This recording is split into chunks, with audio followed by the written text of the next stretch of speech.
Ya sea que estés buscando mejorar tu experiencia, aumentar tu velocidad, prevenir lesiones o simplemente entender mejor cómo funciona tu cuerpo, este es el lugar para ti. Así que prepárate para profundizar en la ciencia del deporte de una manera accesible, divertida y sobre todo práctica. Comencemos este viaje hacia un rendimiento optimizado. Hola a todos, ¿cómo están? Y bienvenidos a 10X Sport and Science. Optimiza tu rendimiento con ciencia. Soy Leonardo Lagos Hauser, doctor en biomecánica, investigador apasionado y corredor de montaña.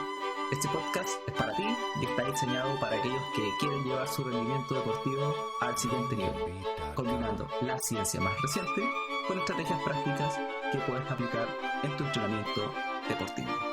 Vamos al capítulo de hoy. Hola a todos, hola, ¿cómo están? Bienvenidos a un capítulo más de 10X Sports Science o Sports and Science o Ciencias del Deporte. ¿Cómo están? Optimice su rendimiento con ciencia y a conciencia. ¿Quién les habla? Su amigo a la distancia, Leo Lagos Hauser. Soy doctor en biomecánica, corredor de montaña, investigador científico, magíster en rendimiento deportivo, fisioterapeuta, kinesiólogo de profesión, estudiante de ingeniería en su momento. ¿Qué más? Docente universitario de pregrado y posgrado, emprendedor y ahora podcaster también. Bueno, vamos a hablar hoy día un temazo muy bueno: el viaje energético del cuerpo desde los nutrientes al ATP, ya más conocido en la jerga científica como la bioquímica de... Es bioquímica en realidad esto de los nutrientes, ya de los macronutrientes, así se conoce. Y yo le he querido dar un toque desde la fisiología del ejercicio, ya de bioquímica en el ejercicio, por ahí. Bien. Es un tema, bueno, un tema que se estudia mucho. Hay carreras que se dedican principalmente a esto. Yo, desde mi formación de pregrado, tuve bioquímica. Ya tuve un par de asignaturas de bioquímica y fisiología del ejercicio donde se tocaban estos temas. Así que voy a tratar de recordar. Aunque en realidad siempre me gustó esta área. Yo siempre fui de la biomecánica. Los que me han escuchado saben que mi doctorado es en biomecánica, ¿cierto? De la marcha, la carrera. Pero igual tuve mi formación, siempre me ha encantado el tema fisiológico, cómo se mezcla el mundo de cómo funciona el cuerpo, cómo los diferentes organismos, como los diferentes sistemas, o del fisiólogo, cómo los diferentes sistemas interactúan entre ellos, ¿bien? Cómo se incluyen, cómo se excluyen en algunos momentos, y cómo desde la parte mecánica, ¿cierto? Corporal, desde lo mecánico, lo más físico, después nos vamos al mundo de la respiración, después al mundo cardiovascular, pasamos después por la parte neural, sistema nervioso central, sistema nervioso periférico, las vías endocrinas, las generaciones de hormonas, como todo eso, el pensamiento, la parte psicológica, en fin, hay una inmensidad de cuestiones que hay que entender, cómo eso se mezcla para uno poder entender el cuerpo humano. Y ahora particularmente nos vamos a centrar en este proceso que es fascinante, ¿cierto? Y que es crucial también, y que me parece que es muy importante entenderlo. Pues puedo dividir esta serie de podcasts en tres partes que tienen que ver con nutrición. Una primera parte más como de ciencias básicas, por decirlo así, que en realidad yo no podcast asociado a deportes no lo he escuchado, así que me parece que es interesante poder plantearlo, que la gente que escucha este podcast igual es gente que le puede parecer interesante ir a las bases, desde las bases celulares de esto. Vamos a hablar de eso en el primer capítulo. En el segundo capítulo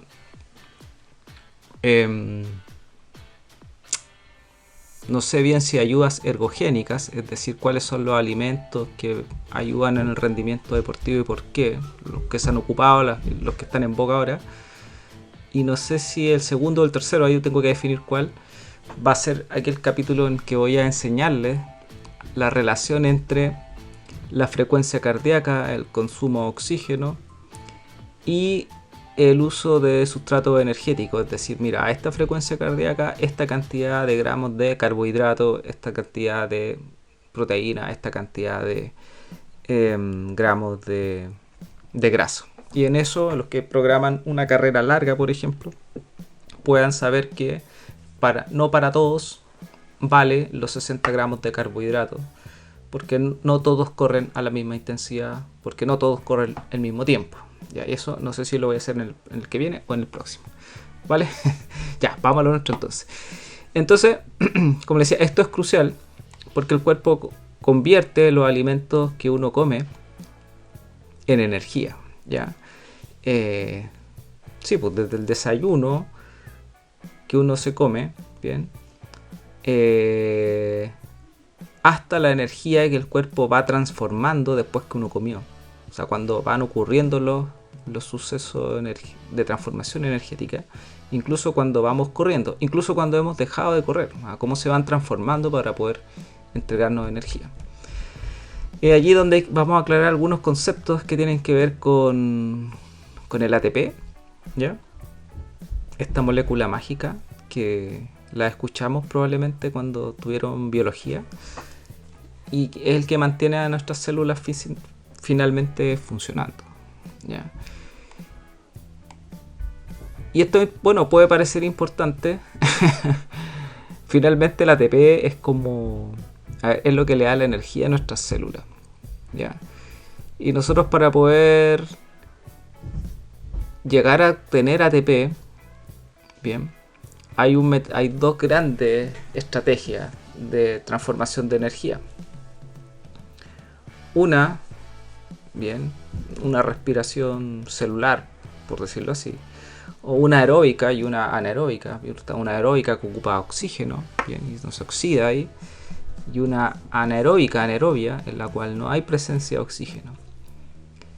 La que ocupa oxígeno, o la parte aeróbica, en la cual con poca cantidad de macronutrientes, carbohidratos y grasas principalmente, genera una gran cantidad de energía, /ATP, vamos a explicar eso después, kilocalorías, ¿ya? ¿Cómo se relacionan estos tres conceptos que parecen iguales, pero no son iguales? Y hay otro que genera muy poco, que es la vía anaeróbica, que es la presencia de poca presencia de oxígeno. Desde allí, entonces, que nosotros tenemos dos grandes grupos, dos grandes formas de entender el ejercicio. Una, aeróbica, desde acá, desde la... A ver, voy a para los que son muy específicos en la línea del deporte, que por esta clasificación que viene desde los años 60, ya, particularmente de antes, incluso acá tengo a Johnson y Krebs, o Krebs y Johnson, que definieron el ciclo de Krebs. Ya los que han estudiado bioquímica dirán: el ciclo de Krebs, no. ¿Por qué lo va a mencionar de nuevo? Pero Johnson y Krebs, ellos el año 37, o sea, hace un montón de rato, ya hablaban de este concepto de aeróbico, ya, y anaeróbico. Otro autor, que es Mitchell, el año 61, en una revista bien famosa de ciencias, que es Nature, habló de cómo una cadena de electrones que están dentro de una membrana, de la membrana de la mitocondria, y una cadena transportadora de electrones, cómo esta membrana puede generar un gradiente eléctrico, por decirlo así, y ese gradiente eléctrico generar las instancias esenciales para que de un lado de una membrana hacia otro lado, que es como una puerta en el fondo, es una membrana, una puerta de proteína, pueda pasar oxígeno y agua, básicamente. Ya, pero en fin. Entonces, lo que quería decir era a qué voy. Es que hemos tenido dos grandes áreas una aeróbica y una anaeróbica, básicamente. Pero en el mundo del deporte ya hace rato que esos conceptos no están definidos así. Bien, no todo es aeróbico y no todo es anaeróbico. Y por ejemplo, voy a hacer puro ejemplo, está el concepto de intermitencia o intervalos intermitentes, ¿ya? O ejercicios de alta intensidad o de baja o media intensidad con intervalos, con intermitencia. Y así, ejercicios aeróbicos, ahí están los ejercicios, por ejemplo, fosfocreatínico de alta potencia. Entonces, pero de manera, volviendo, de manera general están los ejercicios, y para no confundirnos, de manera muy general están los aeróbicos, en los cuales nosotros con poca energía o con poco consumo somos capaces de desplazarlo una gran distancia. Y no solo eso, sino que tenemos estructuras en nuestro cuerpo que tienen muy buenas mitocondrias. O sea, por ahí yo tengo como este dicho de dime cómo son tus mitocondrias y te diré hasta dónde llegas. Ya, eso sí es componente genético, ya, las mitocondrias, pero igual se pueden entrenar, el proceso, más que el proceso mitocondrial. Y entonces, por ejemplo, músculos como el diafragma, que no pueden parar el diafragma que genera la respiración, tiene una gran cantidad de mitocondria, un músculo muy aeróbico, ¿ya? Muy aeróbico. Y entonces es muy eficiente. También el corazón, ¿ya? También musculatura glútea, ¿vale? Musculatura de las piernas, musculatura del abdomen. Entonces eso nos permite caminar mucho rato, correr mucho rato, ¿cierto? Con poca comida. Nosotros tenemos una gran reserva, gran reserva, de verdad que no se lo imaginan. Una gran reserva de energía, es impresionante. Por eso es que hay gente que puede estar muchas horas sin comer. Y parece algo loco, pero esa gente puede estar muchas horas sin comer, muchos días sin comer, y lo encuentran y están vivos, ¿ya? Y así, eso se puede entrenar también, se puede ir entrenando. No, no como estos memes que aparecían en internet, que esta persona que lleva 5 años sin comer, solamente alimentándose por la luz solar. No, así no ese estilo, pero sí gente que aguanta mucho.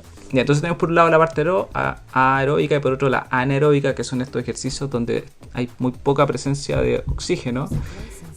Un sprint, por ejemplo, no se puede mantener mucho tiempo un sprint, digamos, una alta velocidad. Por ejemplo, esta gente que corre 100, 200 metros, ya, hasta 400.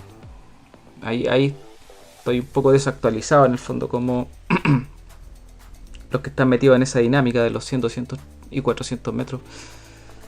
Pero esa gente sacaba la energía que está circulando y se la consumen, y ya después no pueden seguir haciendo eso, ya.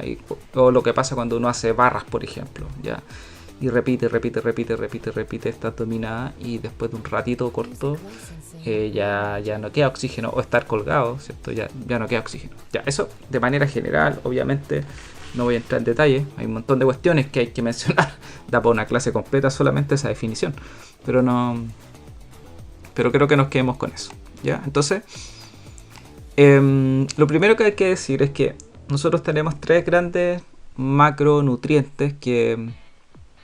Oye, antes de decir eso, si llegaron hasta aquí, denle like, por favor, compártanlo, si es que pueden, no les demora nada. Compartan ahí a sus amigos que son del área del deporte, compártanle esto, por favor. decir que tenemos un nuevo auspiciador. Hay gente que nos está escuchando desde México, ya, desde México, Norteamérica. Me retaron cuando fui a México y dije Centroamérica. Me miraron feo. En México, nuestro amigo Felipe Martínez, de Ideal Biomechanics, ¿cierto? Tremendo biomecánico, trabaja con evaluaciones biomecánicas, fisiología del deporte, hace evaluaciones de consumo de oxígeno, hace evaluaciones biomecánicas de carrera. Felipe, tremendo sujeto, tremendo amigo, está ubicado en Querétaro, pero también hace trabajo con deportistas de todas partes, gente que está en Estados Unidos, gente que está en México. También él está terminando su doctorado, o es doctor ya, no sé, bueno, por ahí, su doctorado en biomecánica. Así que un abrazo, Felipe, síganlo en sus redes, @ideal Biomechanics, Ideal Biomechanics, ¿ya? Y Felipe Martínez Matehuala, síganlo por ahí para que nos ayudemos entre todos.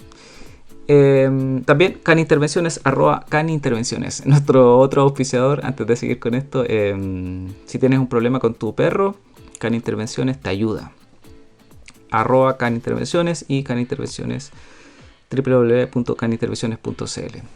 Si el perro se está haciendo pipí, se está orinando, le ladra a gente, te tira la correa cuando paseas.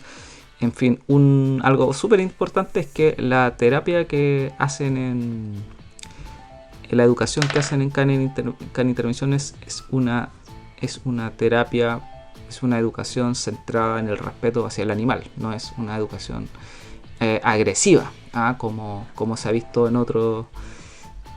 algunos, no en todos, en algunos educadores caninos. Muy bien, sigo en lo que estaba. Vamos entonces. Entonces teníamos 3 grandes macronutrientes, los carbohidratos, ¿cierto? Que se descomponen en glucosa. Eso es lo que va a entrar en el fondo a la célula, a esta máquina de producir energía. Los ácidos grasos, ¿ya? Que se transforman en los ácidos grasos y la grasa que se transforma en ácidos grasos y glicerol, ya, eso. Y por otro lado tenemos también las famosas proteínas, ya, que se van a transformar en aminoácidos. Bien. Y estas moléculas simples, por decirlo así, ya, ácidos grasos, glicerol, glucosa y aminoácidos son la base de nuestra energía. Es súper interesante porque en el fondo es como agarrar una casa y empezar a desarmarla, y nos vamos a dar cuenta que los troncos, vigas, son las proteínas, los clavos son los aminoácidos, las paredes son, estoy inventando, o la luz eléctrica son los carbohidratos, bien, y la temperatura, por decirlo así, son la materia, la biomasa, digamos, que calefacciona, podría ser el glicerol y los ácidos grasos. Los ácidos grasosos. ¿Ya? Y entonces hay un primer proceso, ya, y nos vamos metiendo en temas más bioquímicos. Hay un primer proceso, gente, que ocurre en el citoplasma. Vamos a volver a biología, que se llama glucólisis, ¿ya? Como su nombre dice, la glucólisis o glucólisis, ¿ya?, es la descomposición de la glucosa. Y ocurre en el citoplasma. Si pensamos en la célula como una sandía, así en 3D, ¿ya?, y están las pepas, supongamos que las pepas son los organelos que están dentro de la célula, dentro de ellos las mitocondrias, ¿cierto?, y otras cuestiones más. Estoy tratando de recordar, estoy volviendo a mis clases de bioquímica y biología del liceo. Ya, pero esto ocurre en el citoplasma, la glucólisis, bien, de la célula. es donde entonces esta glucosa se transforma se descompone en un elemento súper conocido para los que tuvimos bioquímica, pero muy poco conocido para la gente que no ha tenido que ver con esto, y se llama piruvato. ¡Guau! El piruvato. Aquí todos se están acordando de sus profesores o profesoras de bioquímica cuando pasaron por aquí. En este procesillo de transformación, en este primer proceso, ya, la glucosa se convierte en dos moléculas de piruvato, ya, o sea, salen de aquí, salen 6 cuestiones. Cuando la glucosa en el citoplasma se empieza a transformar, como que se descompone. ¿Vieron? Así. Entró una molécula de glucosa, ¡pah! Así con sonido adentro de la sandía. El solo hecho de estar en el citoplasma se activan unas cuestiones y se transforma entonces en dos moléculas de piruvato que generan dos moléculas de este piruvato, generan dos moléculas de piruvato generando dos moléculas de ATP. Aquí ya se generan dos moléculas de ATP, ¿cierto? Por una de glucosa y dos de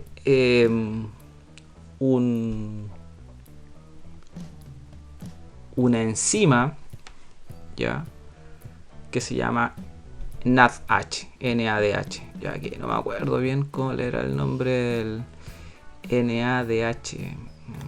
Suena como el Instituto Nacional de Derecho Humano. NADH, ¿qué es lo que era el NADH? Ah, un nucleótido, ahí está, era una coenzima, obviamente.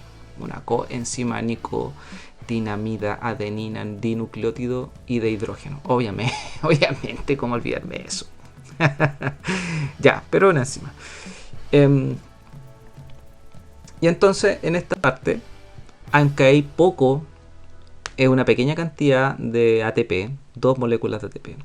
El primer paso que es esencial, vamos a decir que es como en un auto, cuando uno prende un auto, está el motor de arranque, ¿cierto? Y para que parta el motor de arranque tiene que haber un poquito de batería en el auto, si no, no parte. Cuando se acaba la batería hay que empujar el auto.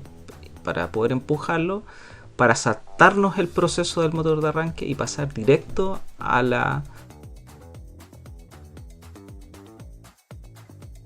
Para que parte el motor, necesariamente tenemos que pasar por este motor de arranque que se llama glucólisis, ¿ya? En la cual generamos de manera inicial dos moléculas de ATP. Bien, así va. Una vez que pasamos por este proceso de la glucólisis, entramos a un ciclo, ¿va? La gente que estudia bioquímica, fisiología, bien. Este es uno de los ciclos que le hace generar dolores de cabeza, porque ocurren hartas cosas acá para poder descomponer. Aquí tengo que ocupar bien las palabras, pero ya da lo mismo si al final esto es para gente que no tiene idea de fisiología. No le estoy haciendo una cátedra aquí a nadie, así que...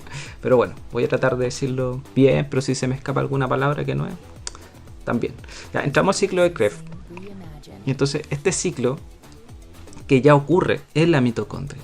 Ya lo anterior ocurría en el agüita, ¿no?, de la sandía. Esto ya ocurre en una pepa de la sandía, ¿cierto?, que es una mitocondria. Y aquí este piruvato, que antes se había transformado en dos de ATP, en dos de esta enzima o coenzima, ¿cierto?, NADH, y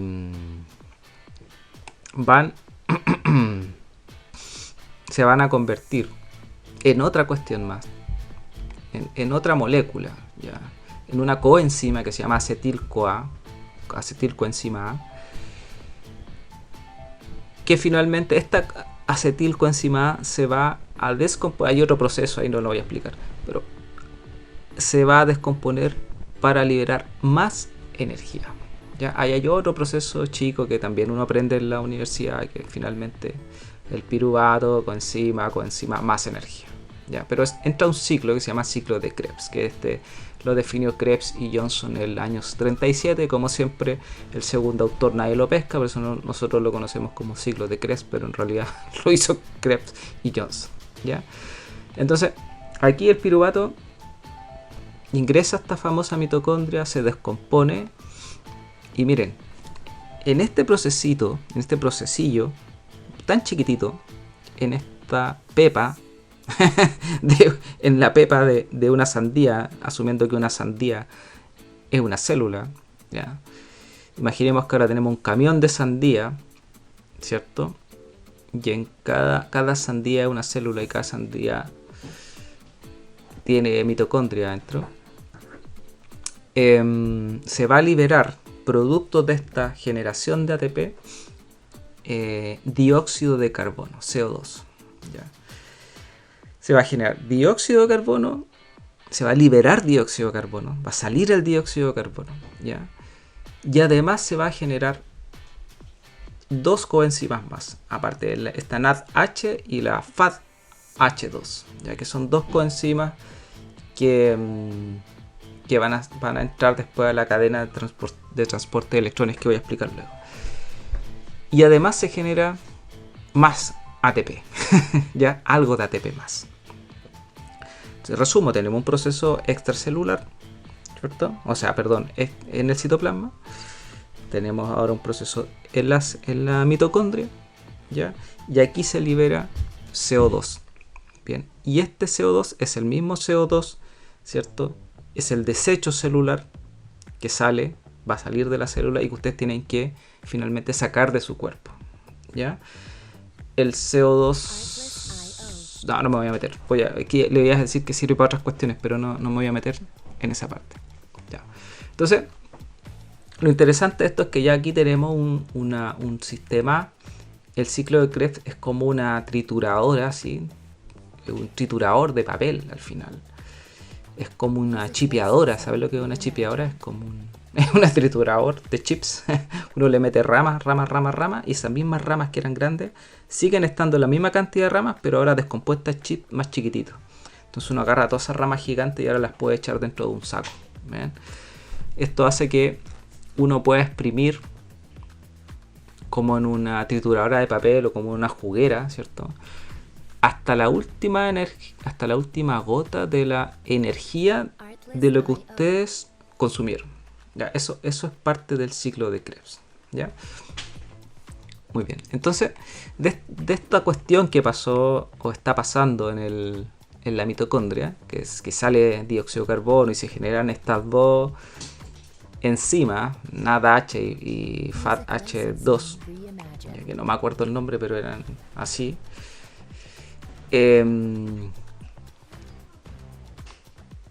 Hay una cadena que es la cadena de transporte de electrones. Para la gente que no está tan relacionada con esto, voy a hacer un punto aquí. Algo expliqué hace un poco. La bioquímica del cuerpo, la transmisión de señales corporales es química y es física, ¿ya? Es mecánica, ¿ya? O sea, es química porque hay compuestos que interactúan entre ellos y generan reacciones bioquímicas que transmiten una señal biológica, ¿ya? Y también hay puros perros ladrando aquí a esta hora, no sé qué pasa. ¿Qué le pasa a los perros que ladran? Debe andar Mario Hugo ahí con sus perros. El de 31 minutos, que tiene un montón de perros. Ya. ¿Qué estaba diciendo? Ah, lo de la... Ya. Y, por ejemplo, una señal... Porque el cuerpo transmite señales internas. Bien. Así como en el auto, cuando yo aprieto un botón y ese botón le dice a algo que tiene que hacer el auto. ¿Ya? Aprieto un botón para la calefacción y se prende mágicamente la calefacción. Acá en el cuerpo humano también uno transmite, cuando quiere transmitir una señal, se van comunicando las células entre ellas mediante cambios. En el caso de una señal nerviosa, por ejemplo, se llama despolarización, hay cambios en la membrana. Oh, me estoy yendo pero a la parte más fisiológica de esta cuestión. Igual lo voy a explicar. Supongamos que hay una puerta. Ya, imaginen la puerta de su casa. ¿Ok? Supongamos que esa puerta hay dos formas de abrirla. Con una llave. Bien. Entonces, para abrir esa puerta tú tienes que tener una llave. Opción 1. Le diríamos a esta opción química. ¿Ya? En el cual un elemento se conecta literalmente a la cerradura y hace que esa puerta se abra. ¿Ya? Opción 1.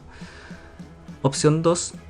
Algo tiene que pasar para que esa puerta se abra mecánicamente. Opción 1. Puede venir un ventarrón súper fuerte, tan fuerte afuera, tan fuera, que acumuló energía, ¿cierto? Que hizo que esa puerta se abriera. Finalmente lo que pasó para que esa puerta se abra es que hubo un gradiente, ¿cierto? Un gradiente, una diferencia de presión, voy a decir, de volumen, de aire, ¿cierto? Que está presionando contra esa puerta. Por lo tanto tengo mucha presión afuera, muy poca presión adentro, y en algún momento esta cosa por mecánica se va a abrir. Bien, ese mismo concepto de diferencia de presión o de gradiente de presión ocurre a nivel celular con los electrones y los protones. Sí, los electrones y los protones. Ya, estos electrones que nosotros hemos visto que generan energía. ¿Ya? ¿Por qué? Porque nuestro cuerpo, nuestras células, la parte más profunda de nuestras células, ya está compuesta de electrones, protones y todas esas cosas. ¿Ya? O sea, esto da para un capítulo muy interesante de cómo la energía cuántica se está metiendo en el cuerpo, no solo en el cuerpo humano, sino en todo. Ya. Entonces, dicho eso, hay una cadena, que es la cadena transportadora de electrones, que usa estos dos compuestos que se generaron producto del trabajo en la mitocondria. O sea, por un lado ATP, por otro lado dióxido de carbono, por otro lado NADH y FADH2. ¿Bien?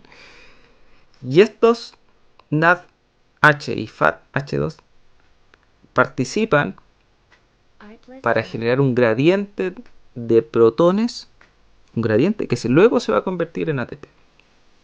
Es decir, los electrones están en la célula, ya, pasan a través de proteínas. ¿Sí? Las proteínas son como barquitos, por decirlo. Las proteínas están metidas en todo, ya, son la estructura de las células, están en todo metidas, tienen que estar las proteínas. Bien. Pasan a través de proteínas que bombean protones, ¿ya? Y al final, esos electrones se combinan con oxígeno para formar agua, ¿ya? O sea, de esta cadena transportadora de electrones que pasan por una proteína, gracias a este cambio en la polaridad, ¿no? Positivo, negativo, protones, neutrones, protones y electrones, ¿ya? Gracias a ese proceso nosotros al final generamos agua, ¿ya? O sea, si lo piensan bien, y aquí es clave el oxígeno, ¿ya? El oxígeno que respiramos es vital, aquí, literalmente vital. Entonces, si se fijan, primero generamos dióxido de carbono y ATP. Primero generamos ATP y piruvato, después generamos dióxido de carbono y ATP. Después generamos esta cadena transportadora de electrones que pasa por la membrana, ¿bien? Y se genera ATP y además se genera agua. Y obviamente para el agua es fundamental el oxígeno. Es decir, que sin oxígeno no hay dióxido de carbono, obvio, y tampoco hay agua. Por lo tanto, este proceso que estamos viendo es el proceso aeróbico, ¿ya? Muy bien. Esto es viejo ya, esto es del 61, como lo dije antes, esto fue definido por Mitchell. Muy bien, la última parte de esto, de este lindo proceso, se llama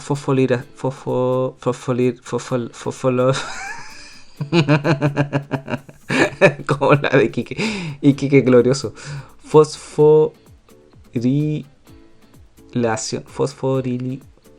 Fosforilación oxidativa.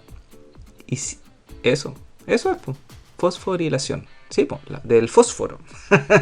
Viene del fósforo, del PI, ¿no? Del fósforo, del elemento mecánico, el elemento químico fósforo. Hay una fosforilación oxidativa, es decir, que se oxida el fósforo. Y además está la síntesis de ATP, o sea, el cenit, la cumbre, o sea, donde más se genera ATP. Aquí estamos.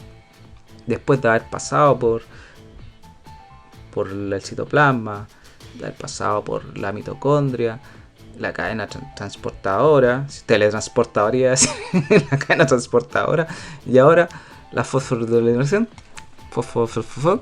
la fosforilación oxidativa. Eso. Entonces, aquí, en este proceso, este es el proceso en el que la energía, ¿cómo le digo? La energía que se genera en el gradiente de protones que vimos antes, hay un gradiente ahí, ¿cierto? Agarra un gradiente, digamos, a ver, como para imaginárselo, un gradiente es como una pendiente, imaginémoslo así, como una pendiente. Es como cuando uno está muy enojado y empieza a acumular enojo, y en algún momento, al que está tan acumulado enojo, que... ¿Qué pasó, Julieta? Y no me diga Julieta. A ver, ¿qué pasó, Julieta? ¿Tienes un martillo? Sí, ahí en la caja. Ya, un momento, pause. Ya. Y hola, Julieta. Ya no más. Entonces estaba en la guía. Entonces decía que teníamos un gradiente grande, así, grande, que se genera. Y ese gradiente de protones impulsa la ATP, pero algo que se llama ahora la ATP sintasa. ¿Ya?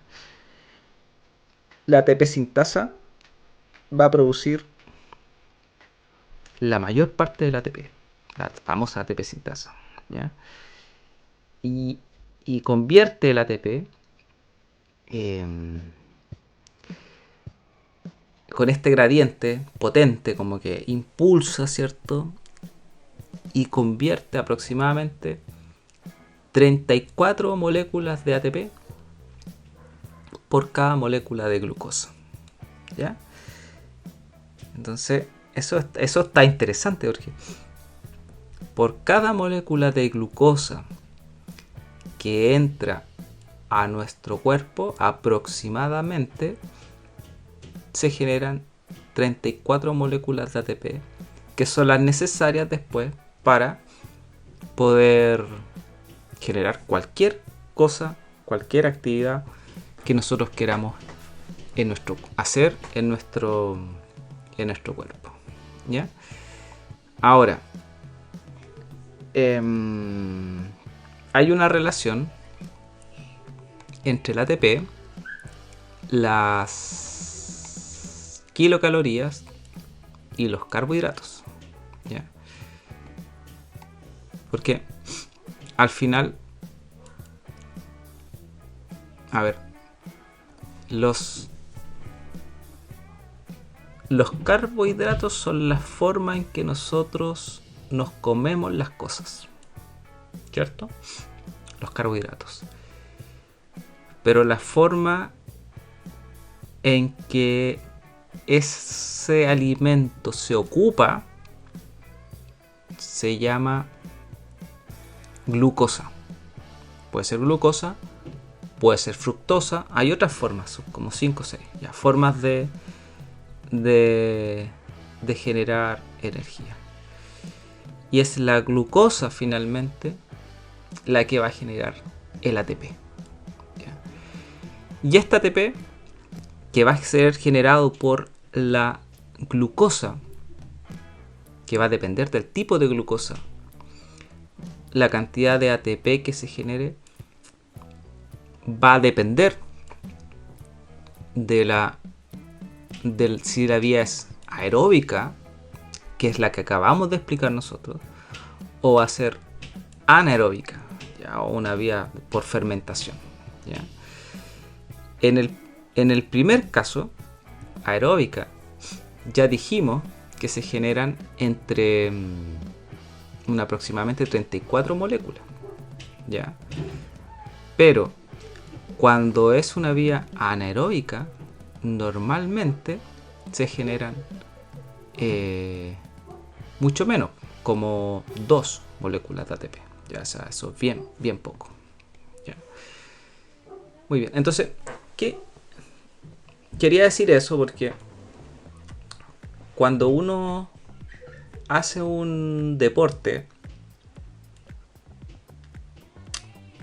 dependiendo del tipo de deporte, uno va consumiendo diferentes proporciones, perdón el ruido, va consumiendo en diferentes proporciones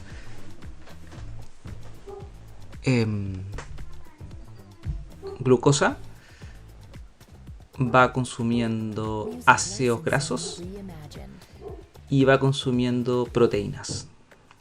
Bien. Por lo tanto, dependiendo del tipo de exigencia que yo tenga, es decir, lo voy a decir en deportivo, si yo corro en zona 2 la mayor cantidad del tiempo, yo voy a estar consumiendo una mayor cantidad de X tipo de macronutrientes, carbohidratos, ya por decirlo en sencillo, otro porcentaje de grasas, bien, y otro porcentaje de proteínas. En algunos casos,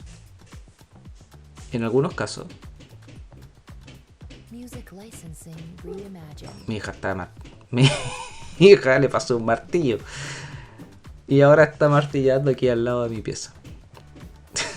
Sí, cuando las cosas van a pasar nomás. A ver, dame un segundo, ya vengo.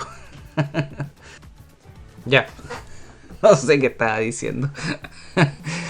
Estaba diciendo que los porcentajes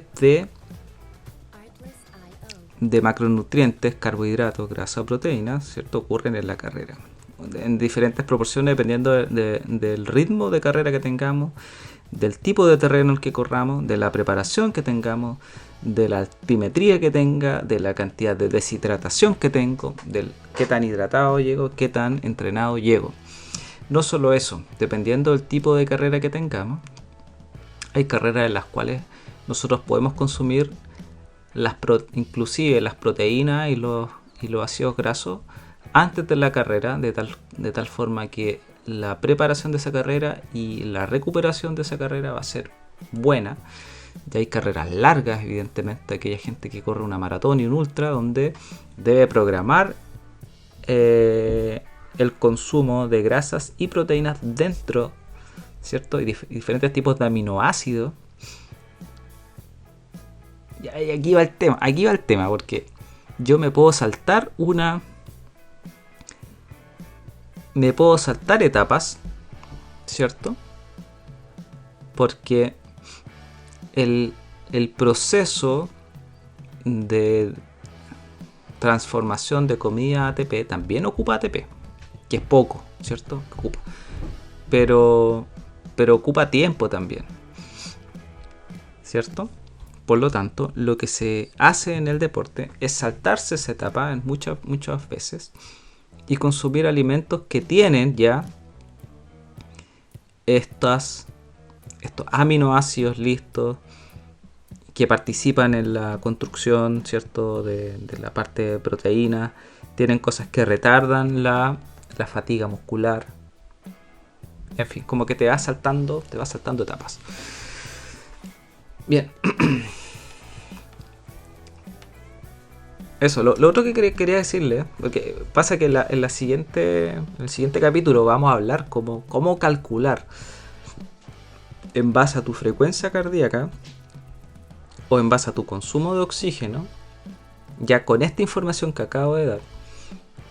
Entonces yo les voy a decir, ya mira, si tu frecuencia cardíaca es tanto, ya en tal zona, entonces esto equivale a un ejercicio aeróbico en tal zona, y por lo tanto en este nivel tú deberías ocupar este porcentaje de carbohidratos, entonces por lo tanto este porcentaje de kilocalorías. Perfecto, vamos entonces a hacer un cálculo de cuántas gramos de carbohidratos vamos a necesitar para cuántas kilocalorías ocupar en esta actividad, ¿ya? Bueno, eso lo vamos a hacer en un próximo podcast, donde que van a tener que tener lapicito ahí a mano. Bueno, por otro lado, cuando nosotros oxidamos ácido graso, ¿ya? Los ácidos grasos entran entra también a un proceso, ¿ya? Al ciclo de Krebs, ¿bien? Para usar fuentes de energía. Lo interesante es que la fuente de energía ocupada en las grasas están especialmente diseñadas para actividades prolongadas, ¿ya? O sea, lo primero que el cuerpo siempre diciendo que las tres cosas las va consumiendo como de manera paralela, pero en mayor proporción, porque son la fuente de la actividad, la fuente de la movilización es los carbohidratos, ¿ya? Cuando nosotros tenemos que hacer actividades largas, correr largo tiempo, entrenar harto tiempo, empieza a ocuparse las grasas, ¿ya? Razón por la cual la gente que le mete harto entrenamiento aeróbico y déficit, no que voy a decir déficit calórico, pero déficit o una menor cantidad de carbohidratos, pero los carbohidratos necesarios para poder hacer la actividad física empiezan a bajar de peso, ¿ya? Normalmente la gente que corre largas distancias o harto tiempo tienden a bajar de peso. Ahí está el Renato ladrando ahora. He tenido suerte.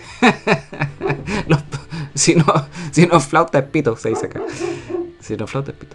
Ya, pero normalmente la gente tiende a bajar de peso cuando tiene entrenamientos largos y se está preparando para una carrera, ¿ya? Y eso es porque las actividades de larga distancia te comen, te consumen, te rompen mucho, ocupan mucha energía, ¿ya? Y aparte rompen fibras de proteína del músculo, ¿bien? Ahora, en casos extremos se ocupan proteínas como fuentes de energía, ¿ya? Las proteínas se pueden descomponer en energía también, ¿ya? Aunque no es el método más eficiente en realidad, ¿ya? El cuerpo hace algo que se llama una desaminación, o sea, el cuerpo desamina los aminoácidos, bien, o sea, rompe los aminoácidos, y resto de los aminoácidos que están ocupados que se van a ocupar para otra cosa, para dar estructura, tú los agarráis y los metí al ciclo de Krebs.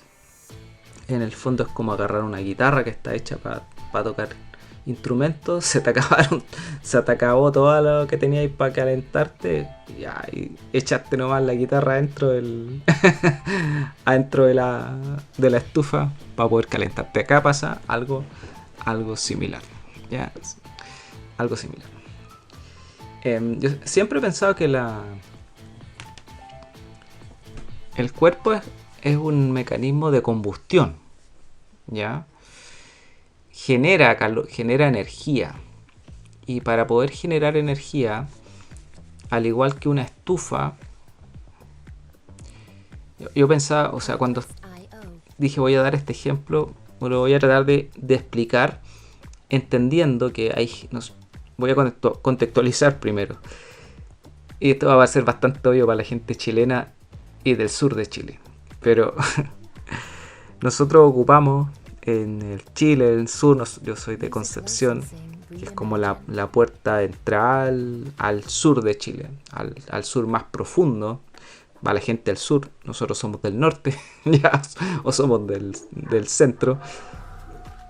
Pero ocupamos acá estufas que son estructuras cuadradas, no son como estas estructuras que ocupan los gringos como chimeneas, sino que son cuadradas, de acero inoxidable, bien, que ocupan biomasa, es decir, algunas ocupan trozos de leña o leños, en el fondo son pedazos de árboles que se meten adentro, y en otros casos ocupan pellets, que son acerrín, ¿cierto? Bueno, pellet, ¿no? Acerrín compactado.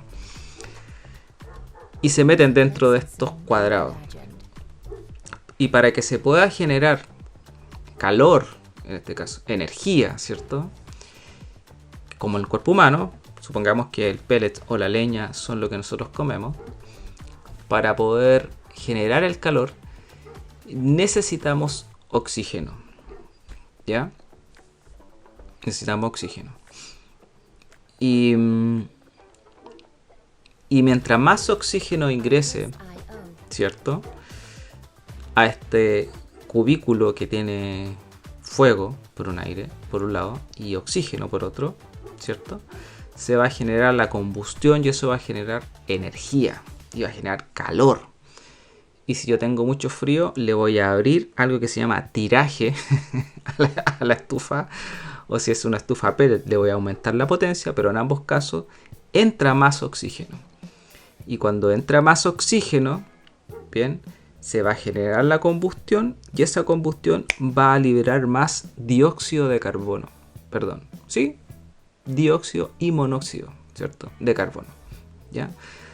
Y resulta que esa combustión, yo quiero que sea muy fuerte, que me dé mucho calor, es decir, si esto fuera una carrera, si yo quiero correr muy rápido, yo voy a tener que se me va a acabar rápido esa energía, ya, rápido. Entonces se inventó acá en Chile, o no sé si en Chile, en realidad en el mundo, un sistema que se llama de combustión lenta, en el cual tú le echas un palito de leña, o a la estufa pellet tú le echas un poco de pellet, y es extremadamente buena la combustión, o sea, con poco material y con la cantidad justa de oxígeno, tú eres capaz de calefaccionar de manera bien tu casa. No tan potente, pero sí de una buena manera. Y si tú quieres ocupar de manera potente, calentar de manera potente tu casa, tienes que darle una mayor entrada de aire y ahí se te va a ir el material combustible que tienes. Bien, entonces el tema acá es, se me acaba el material combustible y tengo que echarle más material combustible, ¿ya? Al igual que la estufa, que tiene este mecanismo optimizado, bien, optimizado de consumo de leña, entrada de oxígeno, salida de dióxido de carbono para generar energía, en el cuerpo pasa lo mismo. Yo tengo un mecanismo aeróbico, ¿cierto?, que en el fondo es de alto rendimiento o de combustión lenta, por decirlo así, y un mecanismo anaeróbico que en este caso es sin oxígeno, ¿ya? Que puede tener una buena potencia, una alta potencia muscular, pero muy corta, ¿ya? Es como es un chispazo, nada más que eso, y se me va rápidamente. Bien, excelente. Oye, nos hemos metido hoy día a la célula, al ciclo de Krebs. Mire, hablamos de célula, ciclo de Krebs, piruvato, cadena transportadora de electrones. Nos metimos denso, ¿eh? Fue algo importante. Y como siempre, para terminar, un par de cosas como mitos y leyendas sobre la energía. Primer mito: comer azúcar antes de hacer ejercicio te da un impulso de energía instantáneo. Ese es el mito número 1. Mire, esto es verdad y es mentira, ¿ya? Es verdad porque te entrega una rápida subida de glucosa, ¿ya? De glucosa pura. El problema de la glucosa pura es que no tiene un cuerpo de carbohidratos complejos que sea constante. No es un carbohidrato complejo. O sea, es pura azúcar, no es un carbohidrato. ¿Ah? Como no es complejo y es solo azúcar que se descompone en una glucosa esencial muy sencilla, se genera un pic de insulina, ¿ya? Que hace que el cuerpo llegue rápidamente a ese pic, pero rápidamente se acabe ese pic de energía, se acaba muy rápido y te va a servir para hacer una actividad, es un segundo aire pero muy corto, ¿ya? No está muy recomendado si tú lo que quieres es mantener o reincorporarte en una actividad de largo aliento, ¿ya? Si estás al final de una carrera, ya la estás terminando, dale, métele azúcar que te va a hacer un boom bien hacia arriba. De hecho, lo que se está estilando en los deportes de largo aliento, estoy hablando de gente que está haciendo 50, 60, 100, 120 kilómetros, es comiendo cosas que hagan que estos picos de insulina estoy pensando que a lo mejor debería explicar por qué pasa esto, pero me voy a ir por otro lado. Pero bueno, cuando uno se come glucosa, hay alimentos que tienen un alto índice glicémico, pero no necesariamente son complejamente carbohidratos, no son carbohidratos complejos, pero sí tienen un índice glicémico alto, es decir, hace que tu glicemia suba. Y en las carreras largas, bien, lo que se está buscando es poder comer alimentos que te aporten una gran cantidad de energía. Y ahí está la dificultad, ¿no? Ahí está la ciencia de prueba y error. Buscar alimentos que te entreguen un alto contenido energético, pero que no disparen tu curva de glicemia. Y ahí es que están buscando estas mezclas de alimentos que tú puedas comer y que se vayan de a poco entregando en tu organismo, ¿ya? El problema es que tienes poco tiempo para comer, puede ser un gel, puede ser comida, ¿ya? Eso es lo que vi último ahora en Mont Blanc. Y yo había escuchado a un par de atletas que lo hacían, pero no... Yo por lo menos no lo he hecho nunca. Es tomar agua de pepinillo, ¿ya? Agua de pepinillo. El canela también, agua de canela también sucede. ¿Qué más? Hay otros más, ya hay un par más, pero no me acuerdo ahora. Lo vamos a ver en el capítulo de alimentos, ¿no? Para ergogénico y cosas así ahí. Bueno, esto que acabo de mencionar lo estudió, este tema de que sube la glucosa y que solamente un pico glicémico y que no se mantiene el tiempo, fue hace rato, el 2004 ya, presentado en una revista famosa de nutrición que se llama Nutrition, ¿ya? Por un autor que es Joe Kendra. En el fondo es como prender un fosforito brillante, pero así, pum, brillante, y se apaga rápido, es como una estrella fugaz. El segundo mito es que mientras más grasa uno come, ¿cierto?, más energía uno quema, que también está metido se suma al mito de ponerse una bolsa de plástico en el cuerpo para correr, y así. se suma al mito de ponerse un hilito rojo en la mano o en el pie. Eso. Bueno, ¿qué es lo que hay acá? La grasa es una gran fuente de energía a largo plazo, sin duda. Ya, eso lo sabemos y lo expliqué recién. Pero no es ideal para ejercicios de alta intensidad donde lo que se necesitan es energía rápida. Así lo que ustedes necesitan es energía rápida, fútbol, básquet, voleibol, ejercicios de driblear, la grasa, este tipo de grasa a lo menos no son lo mejor, ¿ya? Sí tienen que ser incorporadas en personas que están haciendo ejercicios de larga duración, ¿ya? Bien, gente, hoy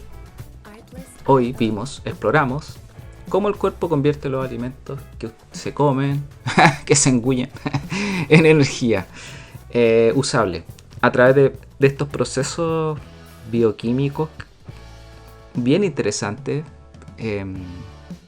como la glucólisis, por ejemplo, como el ciclo de Krebs y como la cadena transportadora de electrones. ¿Ya? Así que ya saben, la próxima vez que estén entrenando, piensen en todo el trabajo interno que está haciendo su cuerpo para proporcionarles energía. También gasta energía para poder proporcionar energía. Entonces, como dice la Luli en Chile, cuida lo que comes, cuiden lo que comen, nútranse bien, porque es fundamental para mantener esta maquinaria funcionando así a tope, ¿ya? En el próximo episodio vamos a discutir, vamos a calcular mejor.